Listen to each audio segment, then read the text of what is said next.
किंवा लोकमतकडून बऱ्याचशा अपेक्षा आहेत. सर्वाच स्तरातल्या लोकांच्या आहेत. मोठ्या प्रमाणात असतात. एखादी छोटी जरी आवडली तर ती तातडीनं सगळ्यात आधी लोकमतला कळवली जाते किंवा लोकमतकडून त्या अपेक्षाही व्यक्त केल्या जातात की बाबा हे चांगल्या पद्धतीनं यावं. लोकमतनं या बाबतीमध्ये काही पथ्य पाळलेले आहेत. जे वस्तुनिष्ठ विषय आहेत ते तितकेच लोकांपर्यंत पोहोचवणं आणि त्याच गोष्टी ज्या आहेत ज्या खऱ्या आहेत आणि काही गोष्टी आहेत ते डावललं जातं किंवा त्याला बाजूला ठेवलं जातं. तर त्याची कारणं वेगवेगळी आहेत. त्याची चर्चा आता आपण इथं करणं योग्य पण नाही. पण ज्या गोष्टी समाजापर्यंत गेल्या पाहिजेत किंवा छोट्या मुलांपासून वयस्कर माणसापर्यंत जे काही लोकमतच्या माध्यमातून देता येतं ते पूरकपणे दिलं जातं. याच्यामध्ये आमच्या संपादकाचं किंवा आमच्या प्रतिनिधीचं कुठलंही मत त्या बातमीमध्ये लेखामध्ये कधीच नसतं. जे समाजाचं मत आहे तेच लोकमतचं मत आहे अशा अनुषंगानं आपण हे सगळं मांडतो. म्हणून त्याला जी उंची मिळालेली आहे तर ती त्या सगळ्या वाचकांनी ती दिलेली शक्ती आहे. त्या माध्यमातून लोकमतचं आज विस्तार आणि त्याचं जे हे आहे तर ते चांगल्या पद्धतीने विश्वासार्हता जी आहे ती मोठ्या प्रमाणामध्ये आहे. एखादी बातमी आमच्याकडून एखादा शब्द जरी चुकला तरी आम्हाला भरपूर फोन येतात आणि त्यावरून लक्षात येतं की बाबा आपण किती काळजीनं आणि किती ह्याच्यानं काम केलं पाहिजे. तर ह्या गोष्टी आहेत ह्या तुमच्या माध्यमातून आमच्यापर्यंत पोहोचतात आणि ती आम्हाला एक वेगळ्या प्रकारची शक्ती निर्माण करते. म्हणून तुमच्याच माध्यमातून आम्ही म्हणजे हे काम करतोय आणि इथूनही पुढे भविष्यामध्ये ही जी सेवा आहे ही अखंडपणे चालत राहील. धन्यवाद.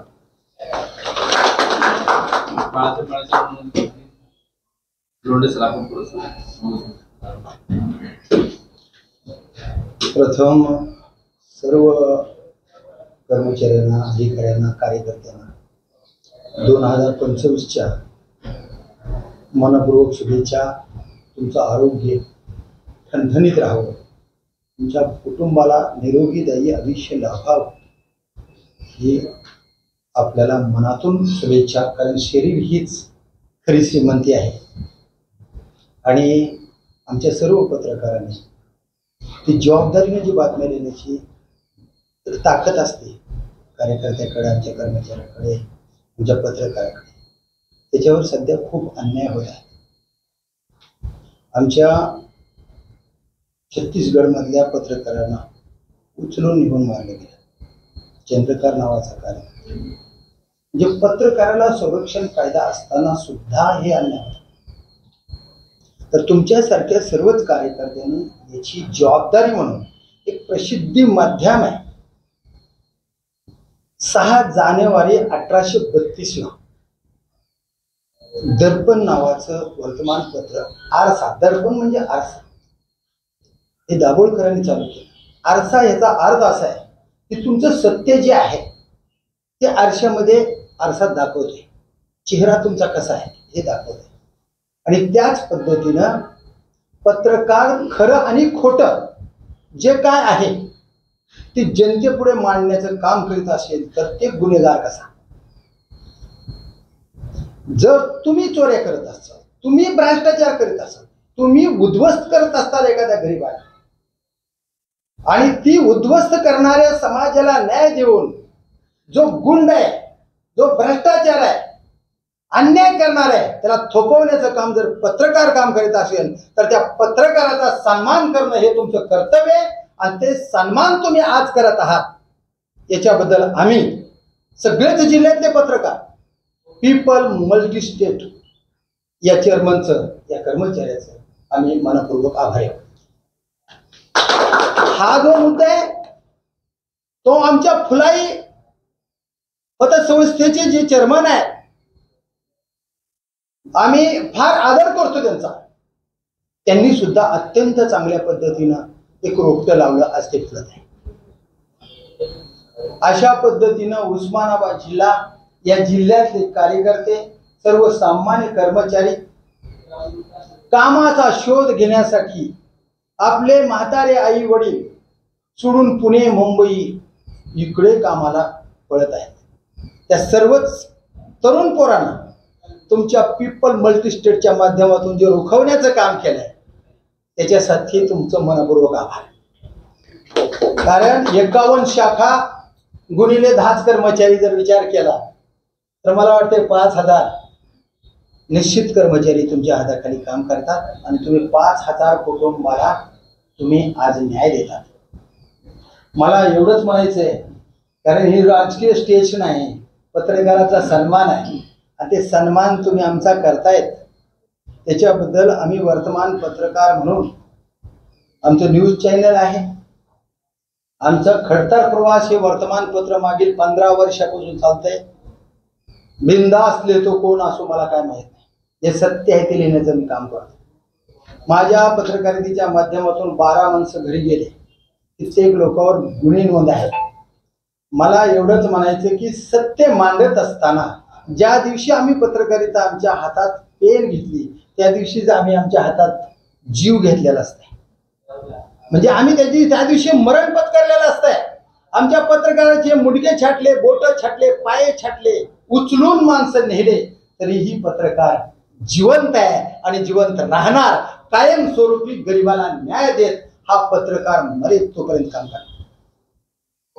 तुम्ही तुमच्या मनातून अंतःकरणातून हे जी प्रतिवर्षी पत्रकाराचा सन्मान करण्याचा जो तुमच्या मनामधला मानस आहे कायम टिकून ठेवावा अशी एक अपेक्षा व्यक्त करतो. आणि जिल्ह्यातल्या अजून तरुण पोरांना जास्तीत जास्त वेगवेगळे उद्योग तुम्ही स्थापन करून आपले पोर वयोवृद्ध माईबापाला म्हातारपणात सांभाळतील कशी आणि वृद्ध आश्रम निर्माण होणार नाहीत कसे याचा तुम्ही सर्वांनी विचार करावा. खास करून चेअरमन साहेब इथं जेवढे चेअरमन आहेत तेवढ्यांना माझी विनंती आहे, कारण तुम्ही न्याय देऊ शकता, कारण तुम्ही कर्मचाऱ्यांना न्याय देऊ शकता, तुम्ही जगू शकता, म्हणून तुम्हाला आग्रह राहील.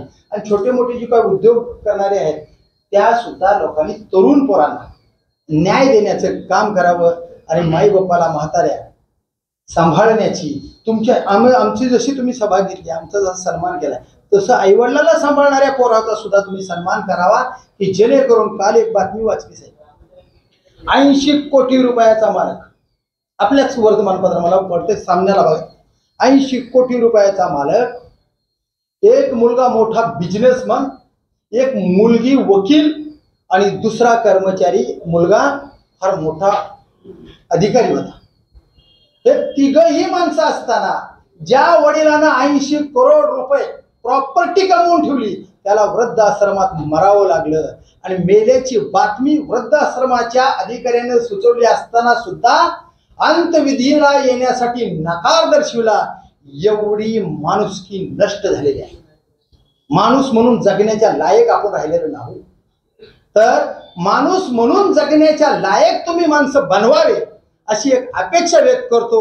आणि तरुण पिढीला धाराशिव जिल्ह्यामध्ये अडवण्याचं काम करावं. पुणे, मुंबई, दिल्ली इकडे काम शोधण्यासाठी जाऊ देऊ नये एवढीच विनंती आपल्याला करतो आणि इथंच थांबतो. जय हिंद, जय महाराष्ट्र.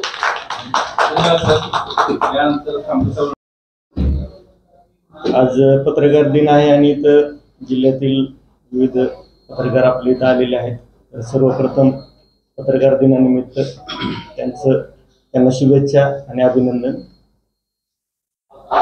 सहकाराचं मला वाटतं की एक चांगलं फलित धाराशिवमध्ये इथं असं आहे की DVP मल्टीस्टेटच्या दिनदर्शिकेच्या कार्यक्रमासाठी इथं अजून काही संस्थांचे पदाधिकारी इथं आलेले आहेत.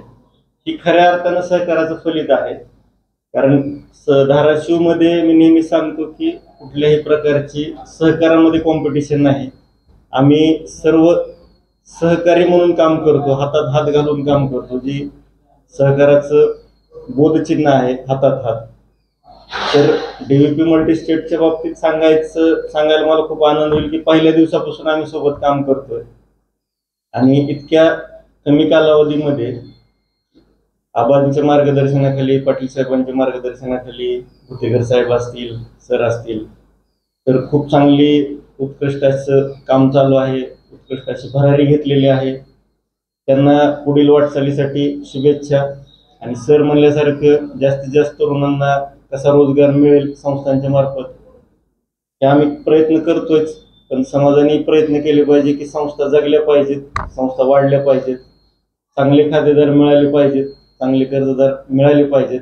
आणि पत्रकारांनाही आमची विनंती आहे की आमच्या बाबतीतल्या ज्या काही चांगल्या गोष्टी असतील त्या प्रकर्षाने तुम्हीही तुमच्या मीडियाच्या माध्यमातून ह्या दाखवल्या गेल्या पाहिजेत. एक वाईट सगळीकडे दाखवलं जातं, पण चांगलं कुठंच दाखवलं जात नाही. म्हणजे चांगलं नाही असा अर्थ नसतो, पण चांगल्या गोष्टी ज्या होतात त्या पण दाखवल्या गेल्या पाहिजेत. एवढीच विनंती पत्रकार बांधवांनाही करतो आणि माझ्या शुभेच्छा या निमित्ताने देतो. धन्यवाद. मी व्यासपीठ म्हणतो. माझी ओळख करून देतो. मी सूरज पाटील, अभिताबांचा मावस भाऊ. मी ह्या बँकेचं काम मागील 5 वर्षापासून पाहतो. 2017ला धाराशिव साखर कारखाना घेतल्यानंतर आबांचा प्रवास कारखानदारीतला सुरू झाला. त्याच्या अगोदर पंढरपूरमध्ये सोनालिकाचं शोरूम असेल, DVP मॉल मल्टिप्लेक्स असेल, इम्पोर्ट एक्सपोर्टचा बिझनेस असेल, अशा विविध क्षेत्रामध्ये अभिताबांच्या माध्यमातून आम्ही काम करत होतो. कारखानदारीमध्ये 2017ला आलो. त्याच्यानंतर एकाचे 2, 3, 4 कारखाने झाले. 2020 पर्यंत 4 कारखाने झाले. 4 कारखाने 4 जिल्ह्यामध्ये झाले आणि प्रत्येक ठिकाणी आम्हाला कारखान्यातील ऊस उत्पादक शेतकऱ्याला पेमेंट देण्यासाठी अडचण यायला लागली. मग प्रत्येक ठिकाणी वेगळी पतसंस्था, वेगळी बँक, वेगळी मल्टी स्टेट शोधावं लागायला लागली. त्यांच्यासोबत सलोखा तयार करायचा, शेतकऱ्याला त्रास होऊ नये, त्यांना पैसे उपलब्ध व्हावेत म्हणून त्यांच्याजवळ वारंवार जाऊन बसायचं. स्वतः आबांनी असं ठरवलं की आपल्याला स्वतःची पतसंस्था मल्टी स्टेट असली पाहिजे. त्या विचारानं 2020 मध्ये ही संस्था टेक ओव्हर केली. ही संस्था टेक ओव्हर केल्यानंतर त्यावेळेसची परिस्थिती साहेबांजवळ आम्ही जाऊन बसलो होतो. आमकर साहेब आमचे गुरु म्हणले तरी ह्या क्षेत्रातले काय हरकत नाही, कारण मी जस्ट कॉलेज पास आउट करून आलो होतो. आबांच्या माध्यमातून काम करत होतो. हे करत असताना खामकर साहेबांजवळ बसलो. जागा बघायला पाहिजे साहेब. साहेबांनी जागा सुचवली, सरांनी ही जागा दिली. इथून सुरू झालेला प्रवास आज आम्ही 50 ब्रांचेस पर्यंत आहे. आम्ही पहिल्या दिवशीपासून RTGS, NEFT पूर्ण अत्याधुनिक कम्प्युटराइज बँकिंग देतोय. तुम्हाला एकही व्यवहार विदाऊट SMS नाहीये, म्हणजे पारदर्शकता आहे.